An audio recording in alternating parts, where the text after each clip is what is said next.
Oke, jadi informasi yang kita dapatkan dari kertas kerja tadi itu yang akan menjadi acuan dalam melakukan uji signifikansi 10%. Jadi apa saja yang dilakukan dalam uji signifikansi 10% ini? Yaitu pertama adalah uji pendapatan 10%.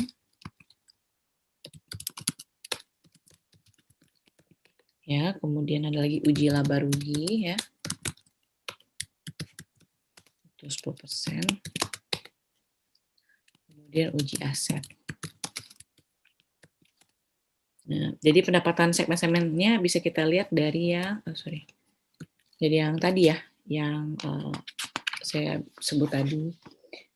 Kita mulai dari uji pendapatan 10%. Oke.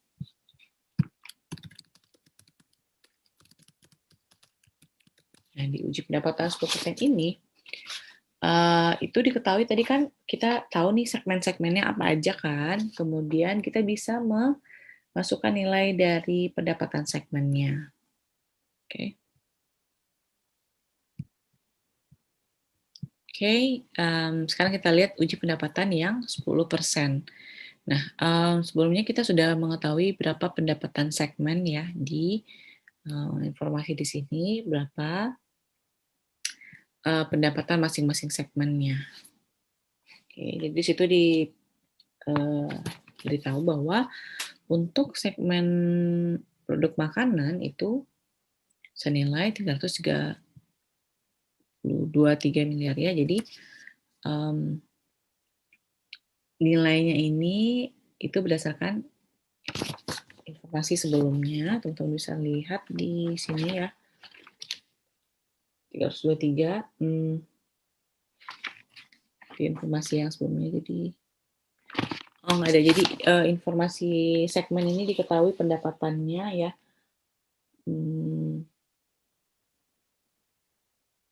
Oke, coba nanti teman-teman cek ya.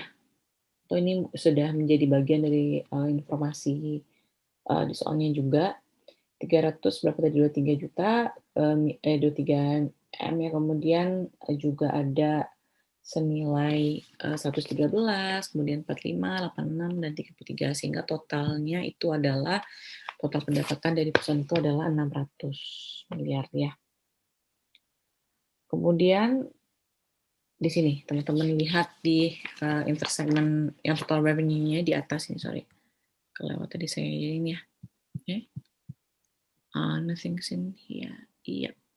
Mana nih di sini. Oke. Kelihatan di sini segmennya. Ini harusnya kayak ada tabel gitu, tapi semoga teman-teman bisa lihat juga ya di sini.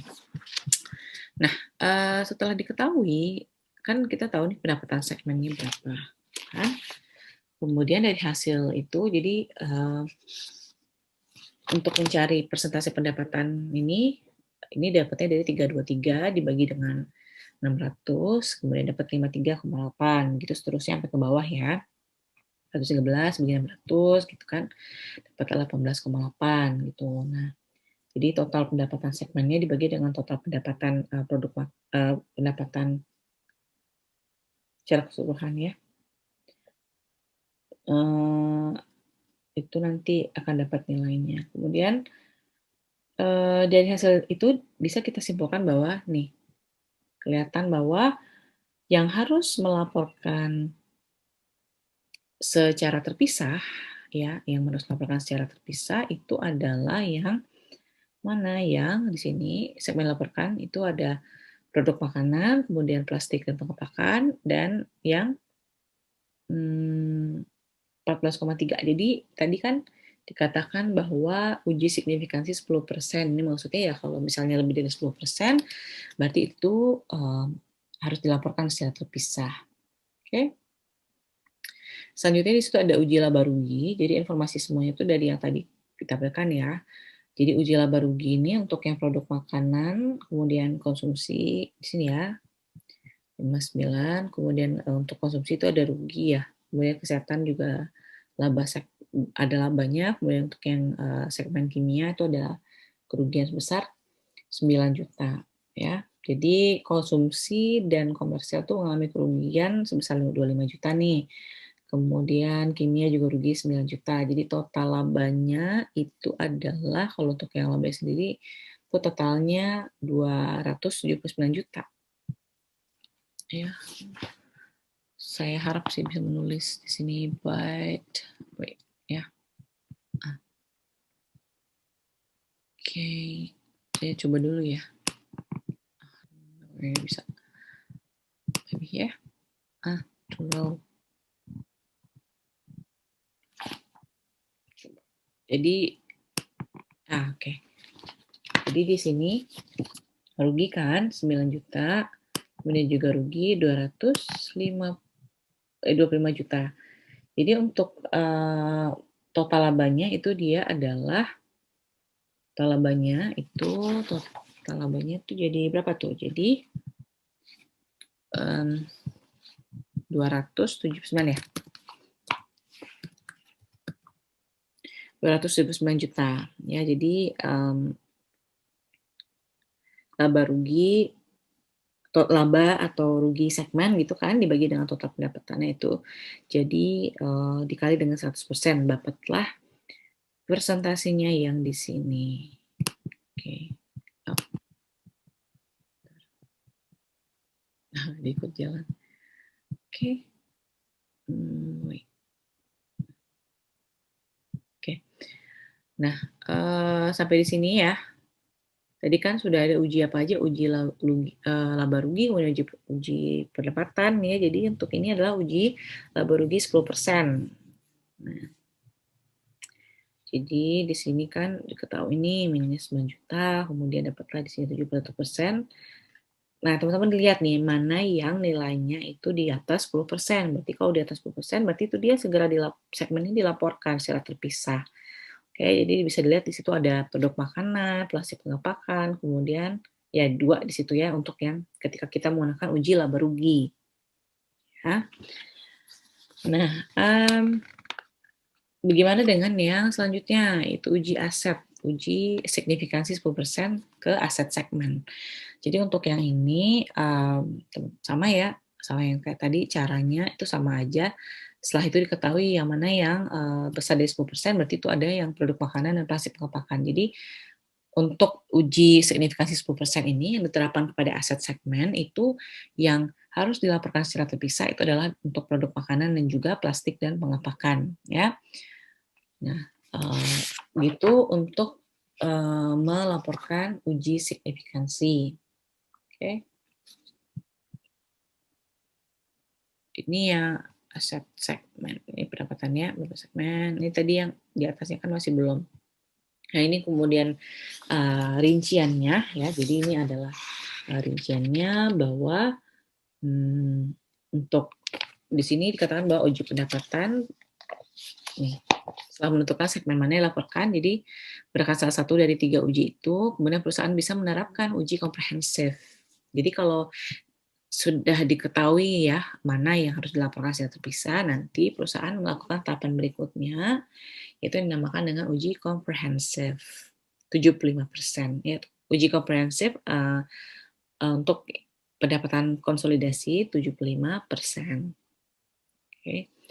Jadi di sini ada informasi ya tentang penjualan ke konsumen non afiliasi oleh perusahaan atau oleh segmen yang dilaporkan oleh si perusahaan. Jadi ada produk makanan, plastik pengepakan, ya, kemudian ada di sini ada kesehatan keilmuan ya. Jadi dari tadi yang sudah kita lakukan uji signifikansi itu berarti yang harus dilaporkan secara terpisah itu adalah yang produk makanan, plastik pengepakan dan kesehatan dan juga keilmuan gitu kan. Nah, kemudian penjualannya ya, jadi penjualan ke konsumen yang 317. Pokoknya teman-teman lihat ke tasnya ya untuk tahu ini dapatnya dari mana nilainya gitu. Ya, jadi teman-teman bisa lihat di kertas kerja yang tadi di video sebelumnya. Jadi bisa screenshot aja nanti, terus nanti dipelajari. Oke? Nah, kemudian ya, jadi diketahui untuk yang plastik pengepakan 95 juta ini dari uji pendapatan ya. untuk konsolidasi. Jadi tadi kan kita udah hitung tuh yang uji pendapatannya, ya kan? Oke. Kemudian untuk produk makanan 317 ya, 95 dan juga 86. Jadi total segmen yang dilaporkan itu adalah sebesar 498 juta. Nah, itu nanti dibagi dengan pendapatan konsolidasi penjualan ke non-afiliasi yang 572 juta tadi. Jadi dikalikan dengan 100% sehingga mendapatkan nilai sebesar 87,1%. Nah, oleh karena itu melebihi dari 75%, maka tidak ada lagi segmen operasi yang dilaporkan terpisah. Nah, tapi kalau persentasenya kurang dari 75, maka diperlukan segmen operasi tambahan nih untuk menjadi segmen yang dilaporkan sampai dengan dilakukannya uji 75% nih, itu harus bisa terpenuhi ya. Jadi jika lebih dari 75%, jadi tidak ada lagi segmen operasi yang harus dilaporkan secara terpisah gitu. Oke. Nah, tapi apa kira-kira cukup aja nggak ya dengan uji signifikansi 10% gitu kan, atau misalnya yang uji konsolidasi pendapatan konsolidasi sebesar 75%. Nah, sebenarnya harus dilakukan beberapa pertimbangan tertentu untuk bisa memenuhi segmen mana yang harus dilaporkan gitu kan. Jadi nggak yang utamanya menggunakan penghitungan yang tadi gitu. Misalnya jika ada laba rugi, misalnya ada yang tinggi atau yang rendah, jadi ada yang abnormal, itu adalah suatu hal yang perlu dipertimbangkan. Nah, jika suatu segmen ini menjadi dilaporkan dalam periode berjalan, tapi dia tidak dilaporkan terpisah pada periode sebelumnya, maka dia pengungkapan segmen komparatif tahun-tahun sebelumnya itu dimasukkan dalam laporan keuangan tahun berjalan yang nantinya disajikan kembali nih untuk mendapatkan data keuangan yang bisa diperbandingkan. Oke.